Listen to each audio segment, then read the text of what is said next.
Sir నమస్తే sir, నా పేరు ఆనంద్ అండి. నేను మహబూబ్ నగర్ మక్తల్ కాన్స్టిట్యున్సీ మాది. ఈరోజు కేటీఆర్ సార్ ఇక్కడ భవన్కి వస్తున్నాడు కాబట్టి మేము అందరం ఇక్కడికి వచ్చాము. ఈరోజు కాంగ్రెస్ ప్రభుత్వం ఏదైతే తీన్మార్ మల్లాలని సస్పెండ్ చేయడం అనేది చాలా బాధాకరమైన విషయం. మేము ఒక బీసీ క్యాండిడేట్, మాది ఒక రజక వృత్తిలు చేస్తాం మేము. అయితే ఈరోజు కాంగ్రెస్ ప్రభుత్వం కాంగ్రెస్ ప్రభుత్వంలో బీసీలకి ఏమాత్రం చోటు లేదు, కేవలం రెడ్డిలకు మాత్రమే చోటు ఉందనేది నిదర్శనంగానే ఈరోజు తీన్మార్ మల్లాని సస్పెండ్ చేయడం జరిగింది. ఈరోజు తీన్మార్ మల్లాని సస్పెండ్ చేస్తే బీసీ గొంతులన్నీ మూగబోతామనే విషయం మీద వాళ్ళు సస్పెండ్ చేశారు. కానీ ఈరోజు తీన్మార్ మల్లానే కాదు, మన జాగృతి నుంచి కూడా ఎమ్మెల్సీ కవితక్క గారు చాలా బలంగా బీసీ ఉద్యమాన్ని ముందుకు తీసుకువెళ్తున్నారు. ఈ ఉద్యమాన్ని మేము 42% గ్రామ పంచాయతీ ఎన్నికల్లో చేయించే వరకు వదిలేది మాత్రం లేదు కాంగ్రెస్ ప్రభుత్వాన్ని. వాళ్ళు ఎందుకంటే వాళ్ళు చెప్పిన మాట కాదు, రాహుల్ గాంధీ గారు మన కన్యాకుమారి నుంచి పాదయాత్ర చేస్తున్నప్పుడు మన కామారెడ్డి డిక్లరేషన్లో వాళ్ళు చెప్పడం జరిగింది. మరి దీనిపైన వాళ్ళు ఖచ్చితంగా మన అక్క 2 డిమాండ్లు కూడా పెట్టింది, ఉద్యోగం అండ్ చదువులో కూడా 46 ప్రకారం మాకు ఇవ్వాలని. ఏ మాత్రం బీసీలో 42% ఇక్కడ చేస్తాము, కాంగ్రెస్లో చేస్తాము, మా పార్టీ పరంగా చేస్తాము అని మాట్లాడుతున్నారు కదా.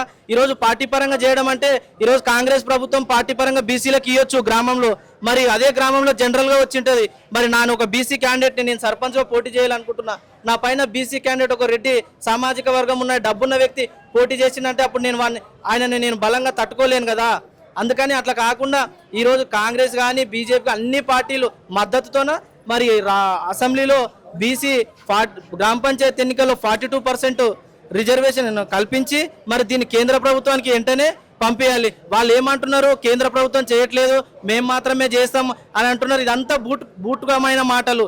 ఈరోజు రాజ్యాంగంలో 73-70 ఆర్టికల్ ప్రకారం అసెంబ్లీలో, తెలంగాణ అసెంబ్లీలో మనం చేసి అక్కడ పంపిస్తే కూడా ఇది అవుతుంది. ఇది బీసీలని అనగదొక్కడానికి మాత్రమే చేస్తున్నది. ఈరోజు కాంగ్రెస్ ప్రభుత్వం ఇంత మాట్లాడుతున్నారు, బీసీ వర్గీకరణ చేస్తాం, కులకరణ చేస్తాం, ఇవన్నీ మాట్లాడుతున్నారు. ఒక ఎమ్మెల్సీ ఎన్నికల్లో ఒక బీసీ క్యాండిడేట్కి టికెట్ ఇవ్వలేదండి. ఎందుకు ఇవ్వలేదు? మీరు అక్కడ బీజేపీ నుంచి రెడ్డికి ఇచ్చారు, మరి కాంగ్రెస్ నుండి రెడ్డికి ఇచ్చారు. అంటే బీసీలు అంటే మీకు చిన్న చూపా? ఎందుకు చిన్న చూపు? ఓట్లు మావి, సీట్లు మీవా? ఈరోజు తెలంగాణ నియోజకవర్గంలో 119 సీట్లు ఉన్నాయండి. ఇక్కడ 119 సీట్లలో మా బీసీలు ఉన్నది 19 మంది. ఎంత అన్యాయం జరుగుతుంది. ఇందిట్లో రెడ్డిలు కానీ వెలమలు కానీ వాళ్ళకే ఎక్కువ సీట్లు ఉన్నాయి. దీన్ని ఇలా కాకుండా మా బీసీలు అందరూ కూడా కులం అంటే ఒకటి అందరం కలిసి కట్టుగా కులం మన గడపలోనే పెట్టుకొని బీసీ అంటే మనం అందరం ఏకం చేసుకొని ఇంకా ముందుకు పోవాల్సిన అవసరం ఉన్నది. మన బీసీలం చాలా వెనుకబడినాము, ఆర్థికంగా కానీ చదువులో కానీ ప్రతి విధంగా. ఈరోజు మేము ఎట్లున్నామంటే భవిష్యత్తులో మా పిల్లలు ఇంకా దిగజారిపోతారు. ఈరోజు బీసీలు అంటే చాలా ఈ పెద్ద వాళ్ళకి చాలా చిన్న చూపు చూస్తున్నారు. ఇది కరెక్ట్ అయిన పద్ధతి కాదు. తొందరలోనే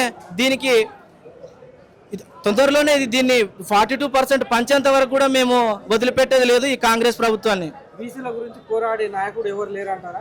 బీసీల కృష్ణ గారు ఉండే, ఆయన పదవి రాగానే ఆయన మూగపోయింది ఆయన గొంతు. మీరేమంటారు సార్? మేము బీసీల కోసం ఎవరన్నా ఉన్నారు, బీసీల కోసం ఎవరు మాట్లాడినా కూడా మేము స్వాగతిస్తామండి. మేము ఇప్పుడు తీన్మార్ మల్లన్న మాకు ప్రతిపక్ష పార్టీ అయినా పర్వాలేదు, మా బీసీల కోసం ఉద్యమం చేసినప్పుడు అయితే కలుపుకుపోయే తత్వం మాలోనే ఉంది, మా బీఆర్ఎస్ పార్టీలో ఉంది, మా మీద కూడా ఉందండి. ఆర్ కృష్ణయ్య గురించి మాట్లాడుతుంటే ఆయన కూడా కొన్ని చేస్తున్నారు, మరి ఎక్కడున్నారో తెలియదు. ఎక్కడున్నా మీరు హైదరాబాద్లోనే పెడతారు మీటింగ్లు.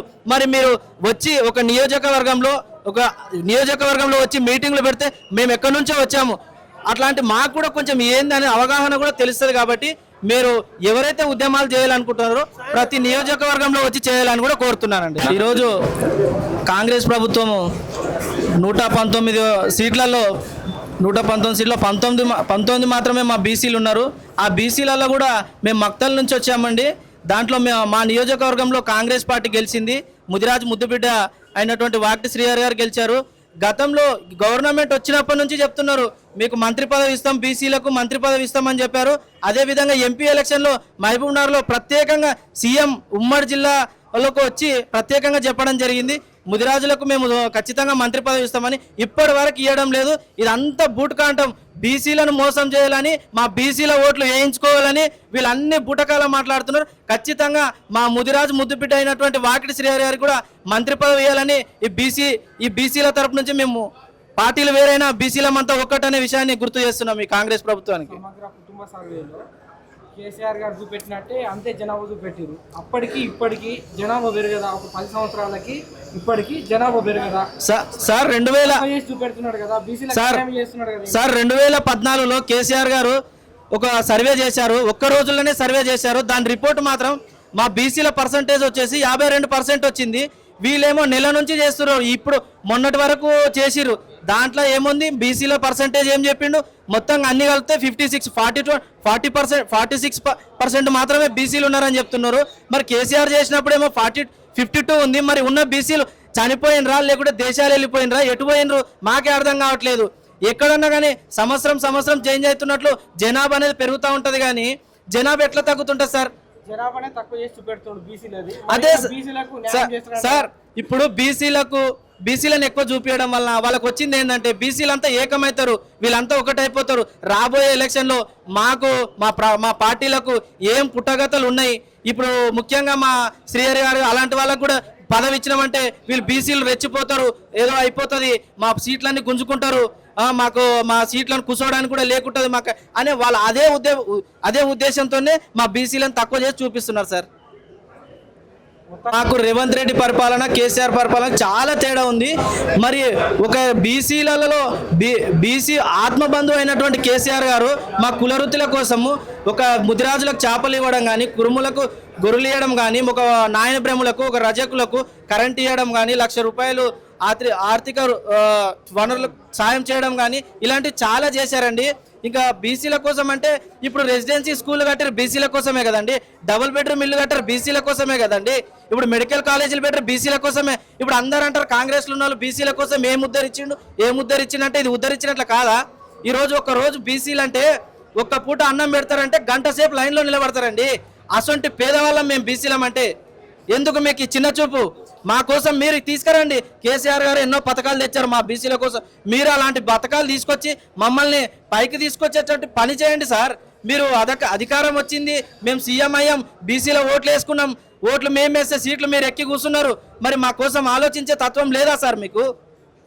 ముఖ్యంగా ఈ కాంగ్రెస్ ప్రభుత్వాన్ని మా బీసీల పట్ల చిన్న చూపు చూస్తే మాత్రం రాబోయే ఎలక్షన్ ఏదైనా సరే, సర్పంచ్ ఎన్నికలే కానీ, ఎంపీటీసీలే కానీ, ఏదొచ్చినా కూడా చిత్తుగా ఓడించే బాధ్యత మా బీసీలు అందరం కూడా కలిసికట్టుగా ఓడగొట్టే సత్తా మా లోన ఉంది.